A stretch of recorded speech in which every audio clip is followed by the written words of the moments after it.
রুশ হামলায় কেঁপে ওঠে ইউক্রেনের দনবাস, খেরসন, দোনেস্ক ও সামি অঞ্চল। বিদ্যুৎ বিচ্ছিন্ন হওয়ায় অন্ধকারে ডুবে যায় বহু ইউক্রেনীয়। হামলায় হতাহত হন বেশ কয়েকজন, কেউ কেউ টর্চ জ্বালিয়ে জীবন নিয়ে পালান। শুক্রবার রুশ সেনাদের পরিকল্পিত হামলায় ক্ষতিগ্রস্ত হয় গুরুত্বপূর্ণ জ্বালানি স্থাপনা। বিপর্যয় এড়াতে শনিবার থেকে সারা দেশে বিদ্যুৎ সরবরাহে বিধিনিষেধ আরোপ করেছে সরকার। জবাবে রুশ অধিকৃত ক্রিমিয়া উপদ্বীপে পাল্টা আক্রমণ চালায় জেলেনস্কি বাহিনী। একটি রুশ Su-24 ট্যাকটিক্যাল বোম্বার যুদ্ধবিমান ধ্বংস হয়। রাশিয়ার সামার অঞ্চলের দুটি তেল শোধনাগারও ইউক্রেনের প্রতিশোধের আগুনে পুড়ে ছারখার হয়। রক্তপাত বন্ধে 4 বছরের যুদ্ধ বন্ধ ও শান্তি প্রতিষ্ঠা নির্ভর করছে রাশিয়ার সিদ্ধান্তের উপর।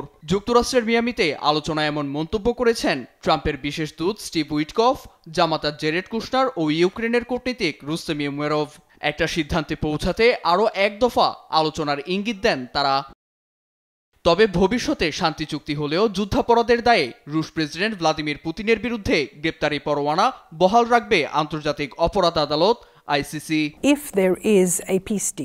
শান্তি চুক্তি হলে নিরাপত্তা পরিষদ তদন্ত স্থগিতের নির্দেশ দিতেই পারে, যা স্বাভাবিকভাবে রাজনৈতিক প্রক্রিয়া। কিন্তু যতদূর আমরা উদ্বিগ্ন, শান্তি চুক্তি ন্যায় বিচার প্রদানে বাধা হতে পারে না। ICC নিজস্ব নিয়ম নীতি অনুসরণ করে। নিরাপত্তা পরিষদ পরামর্শ দিলেও হস্তক্ষেপ সম্ভব নয়। আমরা নিজেদের কাঠামো অনুসরণ করব।